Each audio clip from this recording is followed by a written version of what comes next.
करने वाले हैं। बिल्कुल। हमारे पास जॉर्ज ग्रियर्सन के लिंग्विस्टिक सर्वे ऑफ इंडिया से लेकर डॉक्टर मोतीलाल मिनारिया जैसे जानकारों के काम पर आधारित कुछ नोट्स हैं। और मकसद ये है कि हम समझें कि कैसे हर कुछ किलोमीटर पर जुबान का रंग और स्वाद बदल जाता है। सही बात है। तो इस सफर की शुरुआत कहाँ से होती है? मतलब ये सारी बोलियां जिन्हें आज हम राजस्थानी कहते हैं, इनकी जड़ कहाँ है? ये भाषा आई कहाँ से? देखिए, इसकी जड़ें जाती हैं गुर्जर अपभ्रंश में। गुर्जर अपभ्रंश। हाँ, अब ये अपभ्रंश शब्द थोड़ा भारी लग सकता है, पर इसका सीधा सा मतलब है भाषा का वो रूप जो पुरानी प्राकृत से निकलकर आधुनिक भाषाओं की तरफ बढ़ रहा था। अच्छा। तो गुर्जर अपभ्रंश जो खुद शॉर्टसेनी अपभ्रंश का ही एक रूप था, उसी से राजस्थानी ने जन्म लिया। इस पर ज्यादातर विद्वान एकमत हैं। अच्छा, तो ये तो हो गई इसकी भाषाई वंशावली।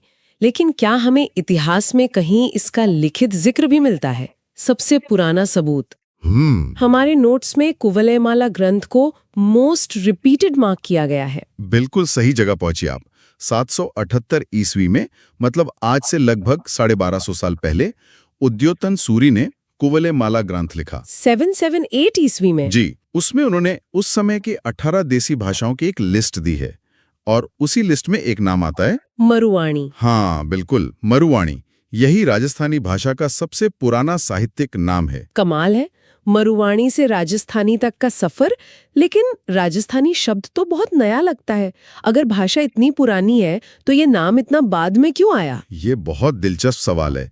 सदियों तक इसे मरुवाणी या फिर मारवाड़ी के नाम से ही जाना जाता रहा। इसे एक पूरे समूह के तौर पर राजस्थानी नाम देने का काम किया जॉर्ज अब्राहम ग्रियर्सन ने। अच्छा, ग्रियर्सन ने? हाँ, 1912 में अपनी किताब लिंग्विस्टिक सर्वे ऑफ इंडिया में उन्होंने पहली बार इन सभी मिलती जुलती बोलियों को एक परिवार मानकर राजस्थानी का छाता दिया। समझ गए। तो ग्रियर्सन ने इसे एक नाम दिया। अब जब इतनी सारी बोलियां हैं तो कोई भाषा का जानकार इन्हें व्यवस्थित कैसे करता है? नोट्स में 2 वर्गीकरण है, एक ग्रियर्सन का और दूसरा टेसिटोरी का। हाँ। और टेसिटोरी वाले को एग्जाम फेवरेट कहा गया है, ऐसा क्यों? देखिए, ग्रियर्सन का वर्गीकरण बहुत विस्तृत और भौगोलिक है।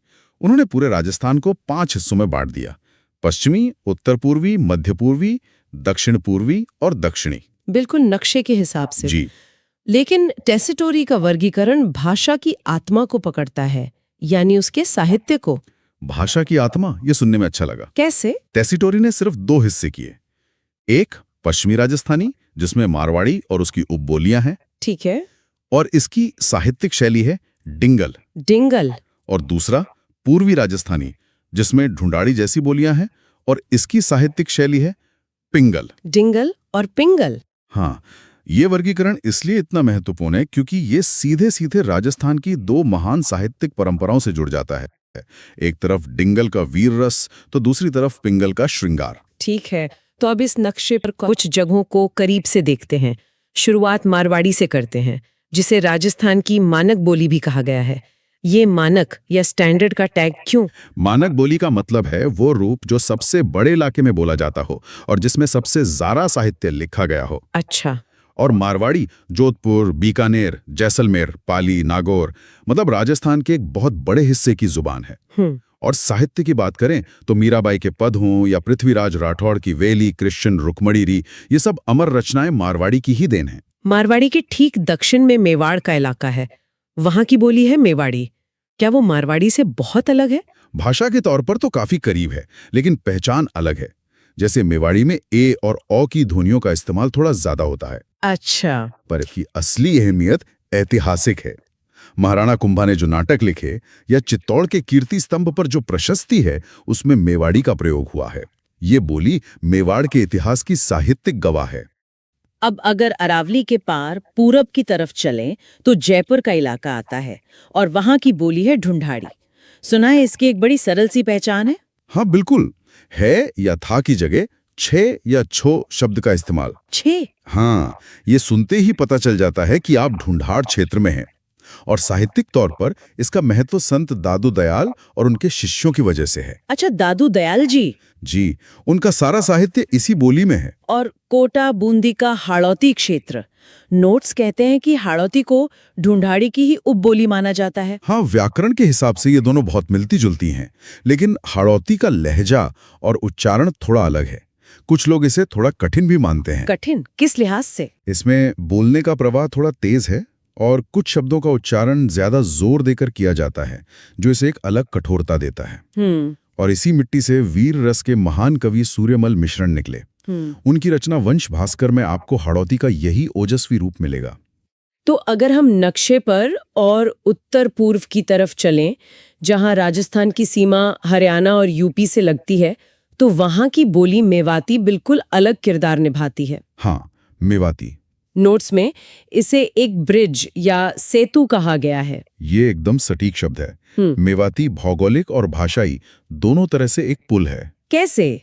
अलवर भरतपुर का ये मेवात इलाका उत्तर प्रदेश की सीमा से लगा हुआ है, जहां ब्रज भाषा बोली जाती है। अच्छा, इसलिए मेवाती में आपको राजस्थानी और ब्रिज दोनों के रंग मिलेंगे।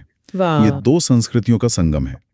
संत लालदास जी और चरणदास जी की रचनाओं में आपको यही मीठा संगम महसूस होगा। हमने देखा कि मेवाती पर ब्रज भाषा का असर है, तो क्या ऐसा ही कुछ राजस्थान के दक्षिणी हिस्से में भी होता है, जहां गुजरात की सीमा लगती है? बिल्कुल, आप बिल्कुल सही सोच रही हैं। राजस्थान का दक्षिणी हिस्सा यानी डूंगरपुर बांसवाड़ा, जिसे वागड़ क्षेत्र कहते हैं, गुजरात से सटा हुआ है। वहां की बोली है बागड़ी, और उस पर गुजराती का इतना गहरा प्रभाव है कि जॉर्ज ग्रियर्सन ने तो इसे भीली बोली तक कह दिया था। भीली बोली? जी, वहां रहने वाली भील जनजाति के कारण। और एक बोली है मालवी, जिसे बहुत मधुर बताया गया है, लेकिन इसकी उपबोलियों में जमीन आसमान का फर्क है। एक तरफ कर्कश रांगड़ी और दूसरी तरफ नरम निमाड़ी। ये विरोधाभास क्यों? यही तो भाषा की खूबसूरती है। मालवी खुद मारवाड़ी और ढूंढाड़ी का मिश्रण होने की वजह से मीठी है। ठीक है, लेकिन इसकी एक उपबोली रांगड़ी, जो राजपूतों में बोली जाती थी, उसमें मारवाड़ी का प्रभाव ज्यादा है और स्वभाव से बहुत कठोर और कर्कश है। अच्छा। वही दूसरी उपबोली निमाड़ी है, जिसे दक्षिणी राजस्थानी भी कहते हैं, वो सुनने में नरम है। ये दिखाता है कि एक ही बोली अलग अलग सामाजिक समूहों में जाकर कैसे अलग अलग तेवर अपना लेती है। वाह, ये तो सिर्फ बोलियां नहीं, समाज का आईना है। अच्छा, ये तो हुई बड़ी बोलियां, लेकिन नोट्स में कुछ छोटी बोलियों को रैंक डिसाइडर्स कहा गया है। हाँ। ये नाम सुनकर लगता है कि ये अक्सर लोगों की नजर से छूट जाती होंगी, पर हैं बहुत जरूरी। हाँ, ये वो छुपे हुए खजाने हैं जो अक्सर परीक्षाओं में बड़ा अंतर पैदा करते हैं। जैसे अहीरवाटी, जिसे राठी भी कहते हैं। ये अलवर के बहरोड़ और जयपुर के कोटपुतली इलाके में बोली जाती है। अच्छा। और छोटा इलाका होने के बावजूद जोधराज का प्रसिद्ध ग्रंथ हमीर रासो इसी बोली में लिखा गया है। ये खैराड़ी वाली बात तो और भी कमाल की है। इसमें लिखा है कि ये 3 बोलियों का मिश्रण है। हाँ, शाहपुरा और टोंक के इलाके में बोली जाने वाली खैराड़ी एक जीती जागती खिचड़ी है। खिचड़ी, इसमें मेवाड़ी, ढूंढाड़ी और हाड़ौती तीनों के शब्द और लहजे मिल जाते हैं। ये इस बात का सबूत है कि भाषाएं नक्शे पर खींची लकीरों को नहीं मानती। तो ये छोटी बोलियां सिर्फ जगहों के नाम नहीं है, बल्कि ये इतिहास और साहित्य से भी जुड़ी हैं।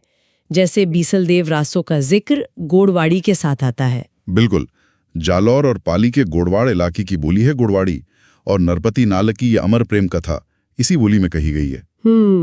इसी तरह हर छोटी बोली की अपनी एक कहानी है। सिरोही में देवड़ा राजपूतों की वजह से देवड़ा वाटी है, करौली में जगरोती है, और सीकर झुंझुनू में कांतली नदी के बहाव क्षेत्र को तोरावटी कहते हैं, तो वहां की बोली तोरावटी हो गई। मतलब नाम सीधे सीधे वहां के भूगोल या इतिहास से जुड़े हैं। बिल्कुल। हमने डिंगल और पिंगल का जिक्र कई बार किया है। अब जब हमने पश्चिमी और पूर्वी राजस्थानी की बोलियों को समझ लिया है, तो क्या हम इन दोनों साहित्यिक शैलियों के फर्क को और बेहतर समझ सकते हैं? जरूर। इन्हें साहित्य के 2 अलग अलग स्कूल समझिए। ठीक है। पहला फर्क है क्षेत्र का। डिंगल पश्चिमी राजस्थान यानी मारवाड़ी की साहित्यिक शैली है। पिंगल पूर्वी राजस्थान की शैली है, जिस पर ब्रज भाषा का गहरा असर है। और दूसरा फर्क है कवियों का। डिंगल का इस्तेमाल मुख्य रूप से चारण कवियों ने किया, जो रणभूमि में राजा के साथ रहकर अपनी कविताओं से जोश भरते थे। अच्छा। पिंगल का इस्तेमाल भाट कवियों ने ज्यादा किया। और इनके स्वभाव में भी फर्क होगा? जमीन आसमान का। डिंगल विशुद्ध वीर रस की शैली है। इसकी शब्दावली कठोर ओजस्वी है। तलवार की झंकार जैसी। हाँ, कुछ वैसा ही। वहीं पिंगल में कोमलता है, उसमें श्रृंगार और भक्ति रस भी खुलकर मिलते हैं। चंदबरदाई का पृथ्वीराज रासो पिंगल का सबसे बड़ा उदाहरण है। अच्छा, तो डिंगल वो भाषा है जो रणभूमि के जोश को आवाज देती है, और पिंगल वो जो दरबार की नजाकत और भक्ति को। बिल्कुल सही समझा आपने। व्याकरण और साहित्य से आगे बढ़कर नोट्स में कुछ ऐसे राजस्थानी शब्द हैं जो सीधे वहां की संस्कृति से जुड़ते हैं। जैसे एक शब्द है ओल्यूं। इसका क्या मतलब है? ओलियों का सीधा मतलब है याद। ये किसी की याद में गाया जाने वाला गीत है जिसमें विरह की एक मीठी सी टीस होती है। इसी तरह बधावा है, जो किसी भी शुभ काम जैसे बच्चे का जन्म या शादी के पूरा होने पर बधाई के तौर पर गाए जाते हैं। और ये पवाड़ा और हरजस में क्या अंतर है? दोनों ही भक्ति भाव के गीत लगते हैं। भाव भक्ति का है, लेकिन आराध्य अलग हैं। पवाड़ा किसी लोक देवता की वीरता और चमत्कारों की गाथा है, जैसे पाबूजी के पवाड़े, वीर गाथाएं। हाँ। वहीं हरजस सीधे सीधे ईश्वर, खासकर राम और कृष्ण की सगुण भक्ति के गीत हैं। ठीक है। लेकिन एक बहुत ही अनूठी बात यह है कि हरजस किसी बुजुर्ग की मृत्यु पर भी गाए जाते हैं। मृत्यु पर? ये तो थोड़ा अजीब है। इसके पीछे की भावना बहुत गहरी है। मान्यता यह है कि एक बुजुर्ग व्यक्ति अपना जीवन पूरा करके परमात्मा से मिलने जा रहा है, तो यह शोक का नहीं बल्कि एक तरह से उत्सव और ईश्वर से मिलन का क्षण है। अच्छा, इसलिए उनकी अंतिम यात्रा को हरजस गाकर मंगलमय बनाया जाता है। तो आज हमने राजस्थानी भाषा के उद्भव से लेकर उसकी बोलियों के विशाल पेड़, उसकी साहित्यिक शाखाओं और संस्कृति से जुड़े मीठे फलों तक का स्वाद चखा। बिल्कुल। ये सिर्फ एक भाषा का विश्लेषण नहीं था, ये तो पूरे राजस्थान के इतिहास, भूगोल और समाज को समझने की एक चाबी है। बिल्कुल सही कहा। अगर सार देखें तो कुछ बातें याद रखने वाली हैं।